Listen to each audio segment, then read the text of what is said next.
Welcome to the Deep Dive, the place where we take the world's most complex systems, institutions, and histories, and, well, we break them down into essential, mind-expanding knowledge. And today we are cracking open the machine that runs the modern state, the civil service. It really is the invisible architecture, isn't it? It has to maintain stability, process tax forms, and keep the supply chains running, regardless of whether the government changed last week or, last decade. It is. And this deep dive is all about what it takes for that apparatus to be professional, effective, and crucially neutral in the face of just constant political fluctuation.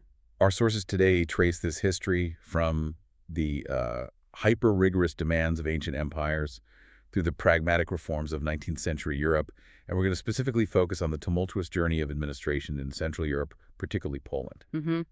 As it attempts to forge a truly professional core against this backdrop of, well, near constant political chaos. And what you'll discover, I think, is that the efficiency and stability of a country hinges far less on the drama of its elected politicians. And far more on the permanent expertise and really the ethical foundation of its bureaucratic staff. So to start, let's look at what has to be the ultimate historical example of bureaucratic dedication. When we talk about preparation for public service today, we mean, what? Getting a degree, maybe passing an entrance exam. Right. But for the aspiring imperial Chinese official, the state's demands for administrative excellence literally began before they were born. That's just incredible. It is. That's how deep the commitment to the state ran. Our sources detail these really rigorous expectations under the imperial Chinese civil service. If a woman was pregnant, and she was hoping to raise a son who would become an official, she was subject to this strict prenatal administrative regimen. I mean, just imagine this. She was required to sit upright, sleep on appropriately arranged pillows, and specifically avoid unpleasant colors or tastes. And why? Because the prevailing belief was that her thoughts and her surroundings directly influenced the character and temperament of the unborn child, who would one day serve the state. Right. She was expected to listen to classical literature and poetry being read aloud constantly. And if a boy was indeed born, his formal education for the state began at age 3 with the alphabet. And the process was incredibly rigid. First, the student would engage in years, and I mean years, of rote memorization of the classics. Only once the text was completely internalized did the teacher even begin to provide an explanation. So this dedication, it laid the philosophical foundation for what was, in theory, the ultimate meritocracy. In theory, yes. This system, which prioritized knowledge and merit above all, it survived almost unchanged for centuries, but it housed a central paradox. Which is that by the 19th century, the system had become self-referential. Or, as the sources put it, the examinations became art for art's sake. Exactly. The focus shifted completely. It became about the candidate's ability to perform this technical mastery required to pass a staggeringly difficult exam. So it wasn't about whether they actually had talent or the practical skills needed for effective governing. That became secondary. The procedure totally eclipsed the purpose. And here's where it gets really insightful, and it connects directly to modern bureaucracy. The system survived until 1940, but it failed not because it was inefficient. I mean, it ran an empire for millennia. Right. It failed because the tests themselves became the goal. The state was no longer reliably finding exceptional talent. Instead, sometimes exceptional talent had to sort of break through this system of credentialism. Is that a crucial distinction? It really mirrors today's challenges, where officials might prioritize optimizing for easily measurable metrics, the procedure. Overachieving the actual, often messy mission, the purpose. Yeah. They're passing the exam of bureaucratic compliance, but they're failing the test of public service delivery. And that danger procedure, overwhelming purpose. That's the theme we need to carry with us as we pivot from ancient China to the 19th century foundation of administration in the Kingdom of Poland, then under Russian control. This inherited structure is just vital for understanding Poland's later struggles for neutrality. When the state achieved independence in 1918, it didn't start with a clean slate at all. No, it incorporated this massive existing bureaucratic staff, largely inherited from the Russian-controlled Duchy of Warsaw. And this wasn't a modern unified core, not at all. It was a stratified cadre structure, and it was dictated entirely by class and wealth. So the very highest ranks were held by the aristocracy and the wealthy landowners. The middle tiers, so people running voivodeship administration or serving as village headmen, they were filled by the moderately wealthy gentry. And city administration, which is interesting, was often staffed by the landless nobility. But, and this is important, within this aristocratic structure, we see the slow, steady rise of professionalism. Professional officials, people who were trained specifically for the job, increasingly began to fill managerial and specialized positions right alongside the landed aristocrats. And the breakthrough moment was in 1816. A resolution from the governor introduced a competitive system for public office applicants. This was really the first major step toward defining meritocracy within that existing class structure. It was a huge step, and they put a formal structure to it. Officials were divided into 3 classes. For Class 1, that included lower-level roles like court bailiffs, clerks, and village heads. Right, and Class 3 was the most prestigious. It was reserved for positions like court writers, prosecutors, and judges. And the exams were incredibly rigorous. They really reflected the complexity of running a modern state, even under foreign rule. I mean, they covered constitutional law, civil, criminal, public law. But also statistics, finance, medicine, agriculture, construction, and forestry.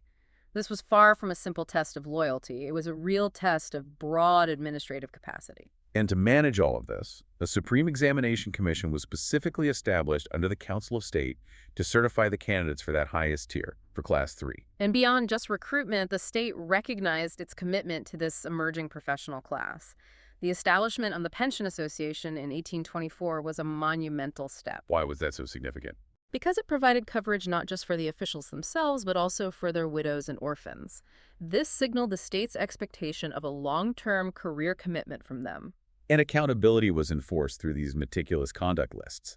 After 1850, these lists were detailed records used for promotion and assessment, and critically, they included notations of any administrative or judicial penalties. But the political tension was constant. The November uprising in 1830 resulted in a prompt and brutal political purge.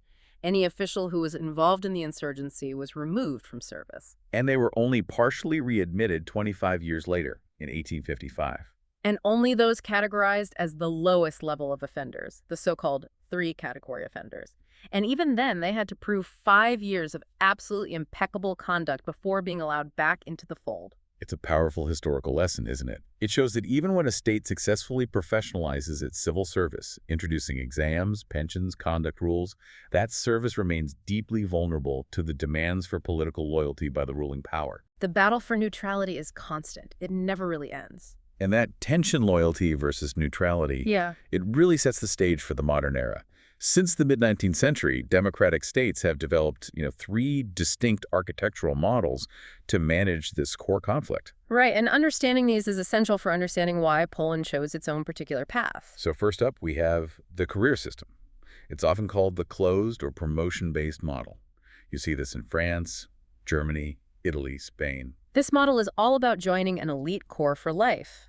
Recruitment is based on extremely tough, general aptitude entrance exams, not specific job requirements. You are joining a cadre.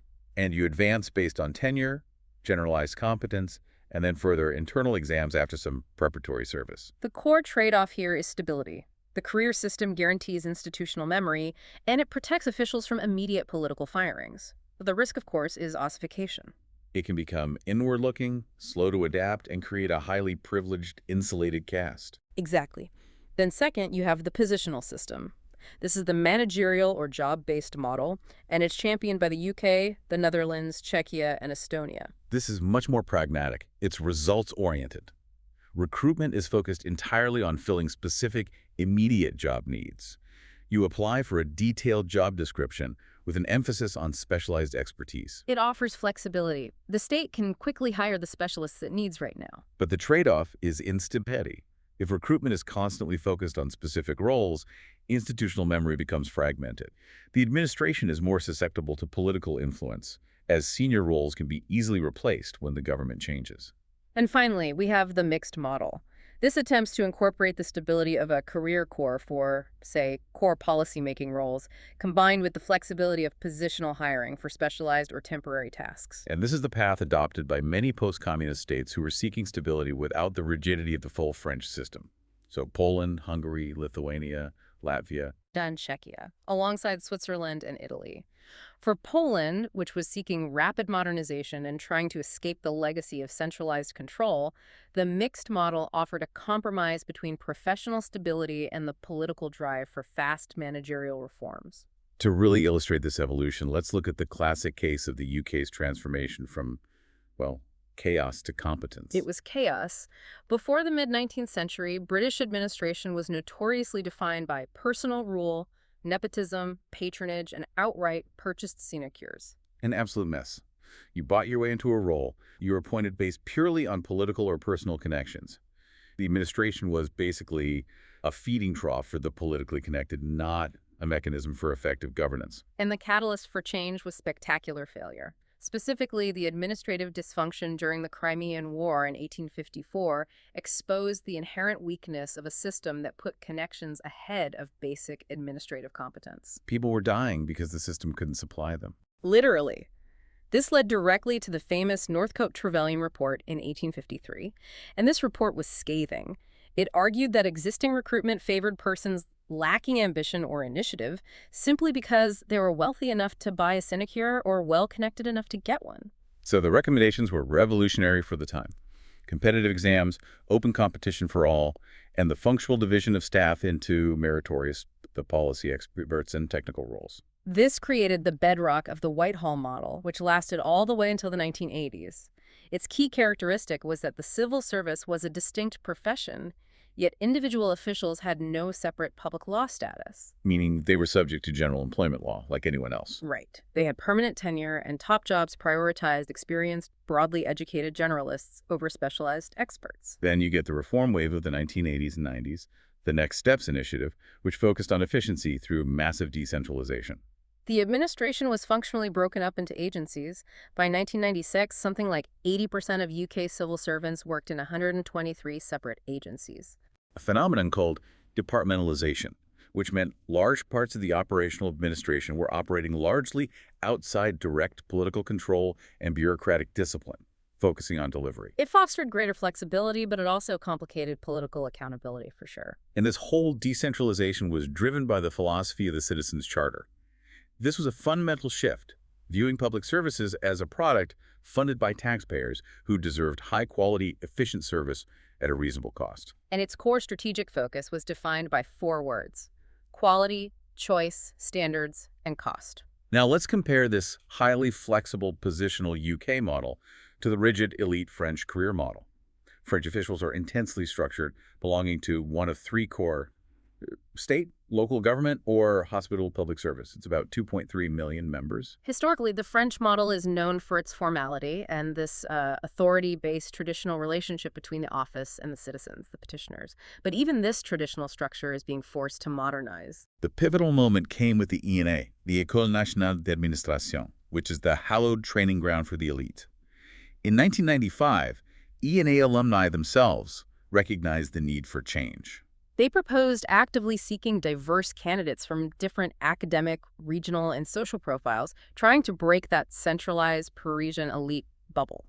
They wanted training to focus heavily on core citizen needs: health, education, security. They also pushed for continuous training for senior leaders, and critically, they emphasized increasing effectiveness and respect for citizens, suggesting formal taxpayer or patient rights charters.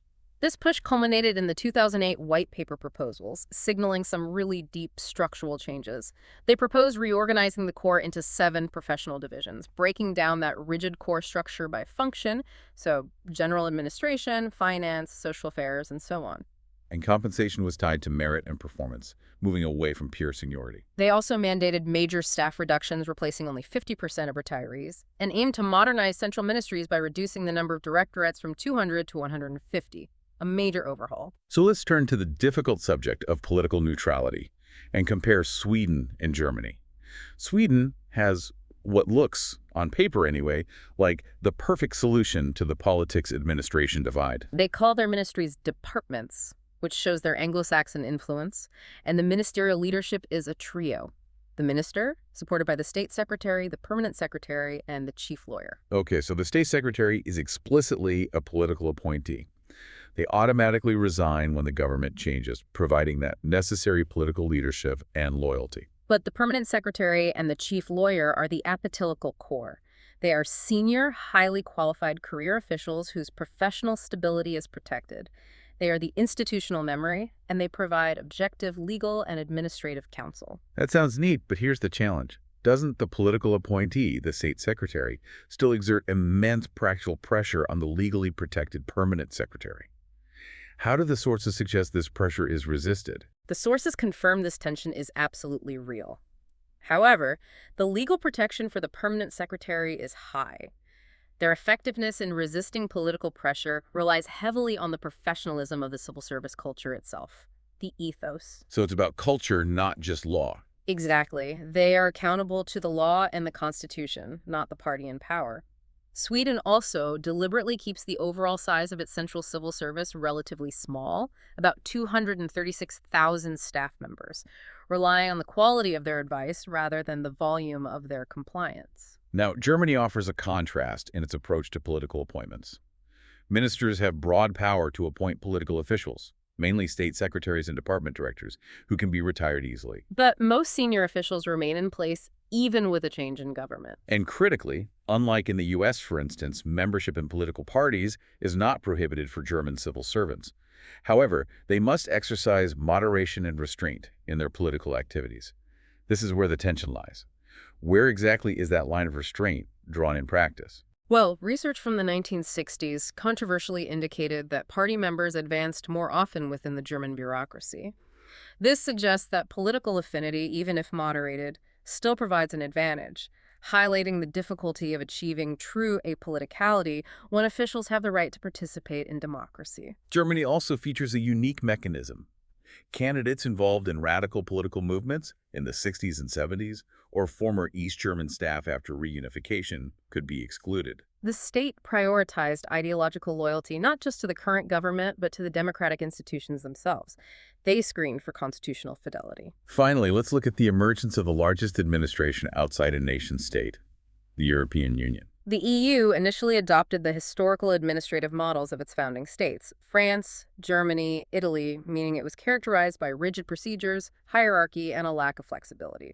Very typical of the closed career model. But post-2000, the EU began evolving, driven by the same factors affecting member states: global security challenges, economic crises, and the increasing complexity of integration. And one striking future scenario predicted by researchers suggests the EU may transform into a specific regulatory system, where the bureaucratic entities, the agencies, commissions, and offices become the dominant political element. In this scenario, efficiency maximization, achieved through shared rules and standards across the bloc, starts to outweigh the importance of democratic institutions like the parliament or the council. And why? Because complex transnational challenges like climate change or cybersecurity demand fast, highly technical, and coordinated administrative responses. This requires a very high-quality transnational administrative system and strong legal harmonization across borders, centered on principles like the right to good administration for citizens. The danger here is obvious. Competence and speed could lead to governance dominated by unelected, unaccountable technocrats. And even without that extreme transformation, EU policies already lead to Europeanization, forcing convergence among member states' administrative practices. For instance, EU rules on equality between women and men indirectly but profoundly impact national employment and promotion rules across the whole bloc. So now we turn to Poland, synthesizing these international models with its own turbulent history. The quest for a truly professional civil service began immediately after independence. The first major legislative attempt was the 1922 State Civil Service Act of the Second Polish Republic, and this established a critical defining distinction. State officials were given public law status. What does that mean in practical terms for you, the listener? It fundamentally shifted the relationship. Public law status meant that the relationship between the state and the official was governed by statute and duty, not a negotiated private contract. So this gave the state greater authority over the official's conduct. Right, but in return, it mandated stronger protection, stability, and a dedicated career path for the official. Conversely, local government staff often remained under general labor law or private law status. And the ethos established by the 1922 Act was intensely demanding. Article 14 mandated strict professional duties and virtues, loyalty and obedience to the head of state, adherence to the Constitution and laws, impartiality, conscientiousness, zeal, and, above all, regard for the public good. The demands extended to personal life. Officials had to maintain official silence even after leaving office. They were required to be polite and impartial toward clients and maintain dignified behavior both on and off duty. But the young state also imposed significant restrictions, which reflected its fragility. Freedom of speech, press, and association were curtailed. Officials were expressly prohibited from criticizing their superiors and, critically, from publicly expressing views contrary to government policy, even privately. And this wasn't just administrative overreach. It reflected the state's desperate need for ideological cohesion during a fragile interwar period where the nation was composed of three formerly distinct parts. Political unity was seen as paramount, even at the cost of personal freedom for those serving the state. This noble, strict interwar ideal was shattered, however, and the subsequent period of the Polish People's Republic, the PRL, left a deeply toxic legacy. Oh, absolutely. The PRL created the persistent negative stereotype of the official. Blunt, malicious, stubborn, obstructing procedures, and blindly loyal to the ruling party, the PZPR, rather than to the law or the citizen. And post-1989, this image just persisted. Public administration was widely seen as unreformable, inept, overly bureaucratic, and officials were often perceived as corrupted. This widespread negative social reception heavily delayed and complicated subsequent reform efforts. Ironically, the PRL's own stated criteria for officials in the 1970s was extremely high on paper. They required specialized training, professional experience, and socio-political maturity and high moral standards. They idealized the official as a polymath, a specialist with broad knowledge encompassing not just law but also cybernetics, IT, and sociology. These officials were supposed to act on the principle of political responsibility, meaning all their actions were ultimately attributed to the state. The reality, of course, rarely matched this idealized description. Not even close. And this brings us to the volatile post-1989 reforms and the constant struggle for neutrality. The first modern Civil Service Act of 1996, modeled on the French system, was almost immediately declared a false start. Why the immediate failure? Because it was seen as immediately politicized. The political appointment of provincial directors general was widely criticized as violating the apolitical ideal. Opponents argued it created a robotized apparatus serving the politicization of administrative services. So the very structures meant to professionalize were being immediately used for political patronage. Immediately, the political backlash led swiftly to the 1998 Act, which was a far more serious attempt to create a politically neutral elite career corps. Inspired somewhat by the Japanese model, it established the Civil Service Office and the powerful position of the head of civil service, who was granted ministerial and judicial status. And the argument for this new structure was compelling. It was necessary to ensure professional stabilization against rapidly changing governments, guaranteeing state stability, and building a sustainable ethos.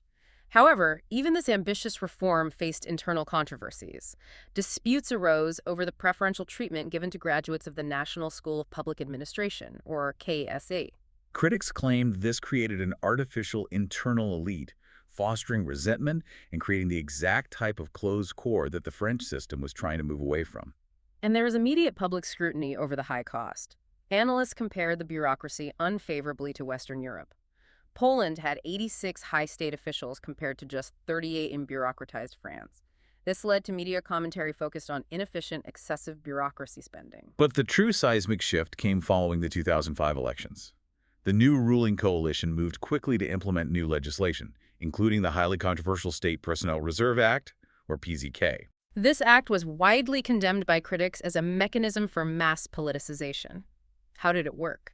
It essentially dismantled the framework of the 1998 Act, allowing the new government to staff key administrative roles, including directorial positions, with politically trusted individuals, bypassing the career corps' merit criteria. And the rhetoric used to justify the changes was highly charged.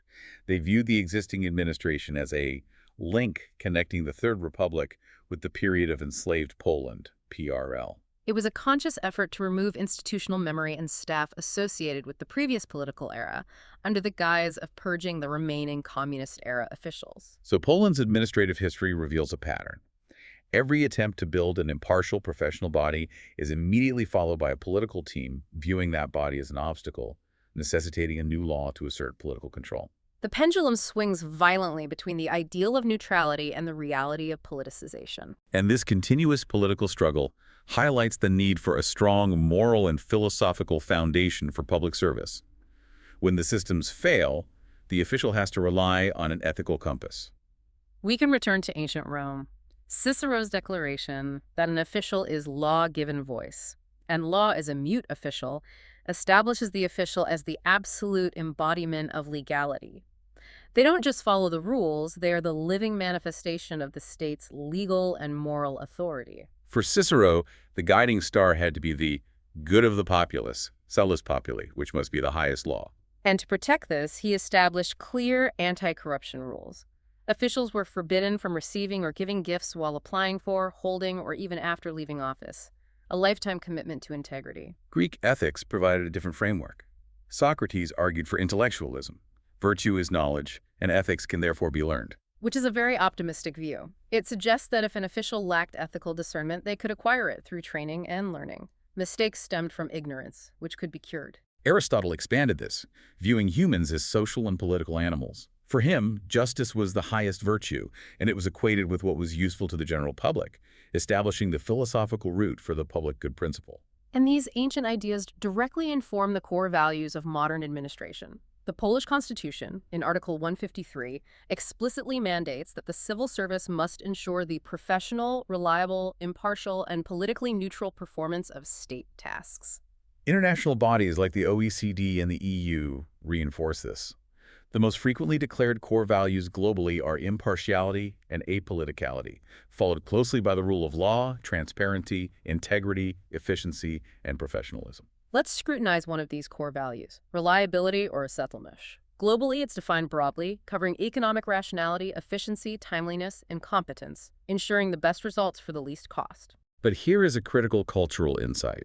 Surveys show that Polish senior officials often define reliability primarily as a procedural category: accuracy, diligence, and, most importantly, strict adherence to the deadlines established in the Administrative Procedure Code. And notice the connection to the flawed imperial Chinese system.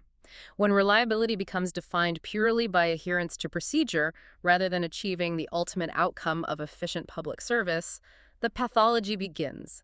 The official prioritizes procedural compliance over citizen satisfaction. Then there is impartiality. This requires equal treatment regardless of wealth, social status, age, gender, political sympathies, or sexual orientation. And officials must rigorously avoid any activity that could conflict with impartial task performance. The boundaries are strict. No conflicting secondary employment, no subordinate family members, no accepting gifts, and absolutely no using one's position for private purposes. These boundaries are the first defense against clientelism and corruption. Which leads us naturally to the dysfunctions, the pathologies that plague any large administrative system. We should probably first define the very word, bureaucracy. Right, administration comes from the Latin ministrare, to serve. But bureaucracy, coined by the physiocrat Vincent de Gournay, referred to a system centered on offices staffed by officials. The focus is the office, not the service. The sociologist Michael Crozier gave us three meanings.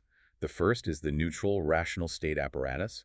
The second is the Weberian ideal of rationalized collective action or efficiency. And the third, and most common, is the set of pathologies: sleenness, heaviness, red tape, and a lack of adaptation. And these pathologies are often rooted in the political sphere itself. Weak democratic states, unstable politics, or the lack of permanent job security for career officials in high positions make them easy prey for undue influence, political pressure, or corruption. And the public perception of these dysfunctions in Poland is pretty grim. Public opinion research indicates that 2/3 of Polish citizens believe officials frequently accept bribes. And half think high-level officials routinely use their positions for private gain. Researchers have identified 3 specific types of administrative corruption, grouped under the concept of ladaprowacja. This term literally means the appropriation of state functions for private use. Let's be really clear. This is high-level systemic corruption. It's not just an official taking a small bribe for a permit. It is using the actual power of the state itself, its laws, contracts, and assets, as a personal or political bank account. The first type is unfavorable privatization and deals. The source cites the privatization of a steel mill between 2000 and 2005, where asset valuations were intentionally lowered and contracts were signed below even that reduced price, resulting in enormous losses to the state. The officials manipulated the whole process for private gain under the guise of state action. The second type is lawmaking on demand, creating specific legislation beneficial to a narrow group. The famous gelatin affair is a striking anecdote. What happened there? A false letter about mad cow disease, supposedly from a flight attendant, was used as a pretext to impose a total import ban on gelatin. This politically motivated ban immediately benefited a national monopolist. And it was later revealed the initial letter was fraudulent. Completely, underscoring how administrative and political power can be used to generate specific legislation purely to serve narrow economic interests. It's effectively privatizing the legislative process itself. The third case is the direct misappropriation of public assets, using an official position for illicit gains or misuse of funds. The source offers the truly astonishing example of government credit card use. High-level administration employees spent almost 1.4 million PLN over 2 years using service cards, often for expenses deemed non-official or highly dubious. The reported purchases are a gallery of administrative malfeasance. 8 PLN for COD, 619 PLN for cufflinks, cosmetics, And a 1,200 PLN wool blanket. What's crucial here is that financial services in these ministries often accepted these dubious expenditures or accepted cash withdrawals that were later deemed loans for the user. This highlights a systemic failure in internal accountability, where private consumption is financed by public money under the pretense of official duty. A complete bypassing of Cicero's ancient ban on gifts. Absolutely. And beyond external corruption, administration also suffers from severe internal pathologies, primarily mobbing. This is defined as a sequence of negative actions directed against an individual over a prolonged period, at least 6 months, at least once a week. The comprehensive definition describes it as unethical, irrational, long-term harassment by superiors or coworkers employing economic, psychological, and social violence to intimidate and humiliate the victim. This leads to social isolation, stress, and eventually illness. And the impact on public service is devastating. Decreased productivity, lower quality of work, reduced innovation, and a poisoned work climate. In a state demanding professionalization, mobbing destroys professional trust. And factors contributing to mobbing in Poland are cited as high unemployment, low social and legal awareness among employees, and faulty work organization. Disturbingly, victims are often dismissed or penalized, while the harassers frequently remain employed, indicating a profound organizational failure and a lack of moral consequences within the system. So the recognition of these deep-seated dysfunctions and the need to meet high international standards is what's driving the current conversation around administrative modernization. And the central concept remains professionalism. This is more than just having diplomas. It's about managing qualified officials so they understand the mission of public service, utilize their expertise, are held accountable, and have clear objectives that move beyond mere procedural compliance. A huge part of this modernization is the shift toward e-government and digitization, which requires digital competence across the entire core. E-government is viewed not just as an IT upgrade, but as a total organizational transformation designed to improve efficiency, availability, and service quality for the citizen. We have clear international examples of what is possible. Malta's mock government provides mobile access to documents and even informs parents via text message if their children are in school. And Austria's administrative staff was significantly reduced from 300,000 in 1985 to 133,000 in 2009, achieved through partial privatization and the implementation of efficient one-stop shops. However, modernization efforts in Poland face specific, persistent challenges. The country lags behind much of Europe in e-administration development, and crucially, high staff turnover. The attraction of better-paid private sector jobs during economic booms, that undermines the state's massive investment in professional training. Expertise walks out the door as soon as it's been acquired. And this turnover issue ties directly into the shifting perspective of the state's relationship with its citizens. The trend is viewing the citizen as a client, a buyer who pays taxes, and therefore expects efficient, professional, and polite service. This client-centric shift is formalized in initiatives like the UK's Citizens Charter and the Dutch Burgerlink program, which offers 10 practical tips for service improvement. The Dutch recommendations prioritize multi-channel service, email, phone, online, and integrated one-stop shops where bureaucratic procedures function seamlessly. They also emphasize proactive service delivery, not waiting for the citizen to ask, but anticipating their needs, alongside clear information on rights and duties. And to move away from that procedural obsession, modern administration uses sophisticated quality tools. We see the implementation of the PDCA cycle, Plan-Do Check Act for continuous improvement, and the balanced scorecard. This is a critical tool for fighting bureaucratic rigidity. The balanced scorecard forces administration to evaluate success across 4 non-financial perspectives: innovation, internal processes, clients, so satisfaction, and finance. It prevents the system from focusing only on financial costs or procedural deadlines, demanding a holistic view of successful public service. And critical for both democratic development and preventing the types of leda-prywakta we discussed is openness and information access. It is considered a fundamental political right, allowing citizens to participate in decision-making and control the public sphere. The ability for citizens to access any data about public affairs without having to demonstrate a specific knowledge of the matter is a key tool in combating corruption. Transparency, when it's actively enforced, forces accountability. But the most fundamental and enduring challenge, the one that defines the core struggle of the Polish civil service since 1918, is managing the politics-administration divide. It is the perpetual, agonizing conflict between political loyalty and professional neutrality. What's fascinating is the difference in approach between established Western democracies and post-secession states.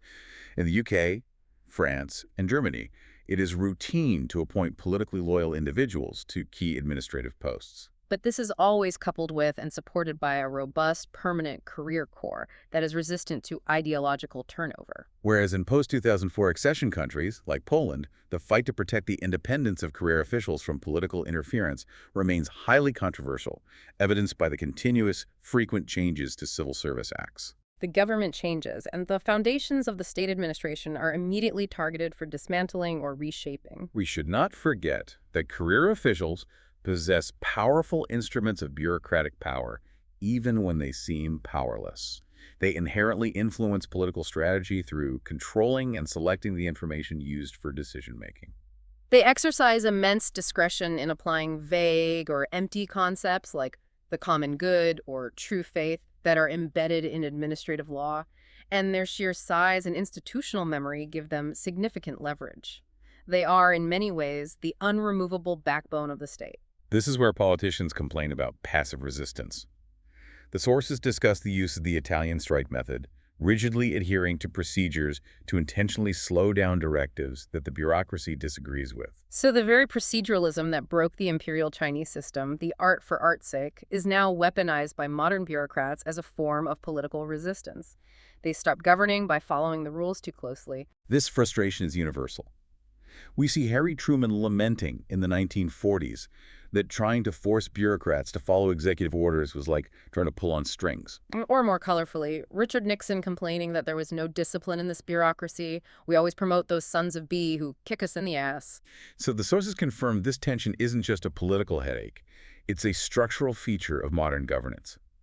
The career officials control the implementation, and implementation is politics by other means. That's right. So this deep dive has spanned centuries, from imperial mandates requiring prenatal diligence to modern quality management systems. What is the synthesis of this vast amount of information? It means that the success of any state, particularly one grappling with its own history and identity like Poland, rests on upholding 4 key standards: zawodowność, professionalism; reliability, impartiality, and political neutrality. The core mission remains constant, whether you are Cicero in Rome or a modern official in Brussels. Ensuring a functional state that is friendly to its citizens, guaranteeing stability against political fluctuation, and constantly raising the quality of service. And the 21st century demands this functional structure more than ever. The severe challenges, terrorism, economic crisis, global integration, and cybersecurity have proved that the career corps, the stable administrative apparatus, remains essential for maintaining the common good. Our sources suggest that criticism of the civil service and attempts to introduce purely alternative, overly market-driven models have proved premature. The professional apolitical corps really is the engine of state stability. And that leads us to our final provocative thought. Given the extremely high social expectation for service quality and the increasing complexity of public life, how can a country reconcile the ancient ethical demand for official integrity and selfless service, epitomized by Cicero's ban on gifts and the Socratic pursuit of knowledge, with the modern reality of intense political turnover, information overload, and constant attempts to weaponize the bureaucracy? In short, how do you build a system of professionalism that is strong enough, legally and culturally, to survive persistent, conscious, and aggressive politicization? It is the question that defines the future of every democracy striving for stability. An essential question for you, the learner, to explore further. Thank you for joining us for this deep dive. We'll see you next time for more essential knowledge.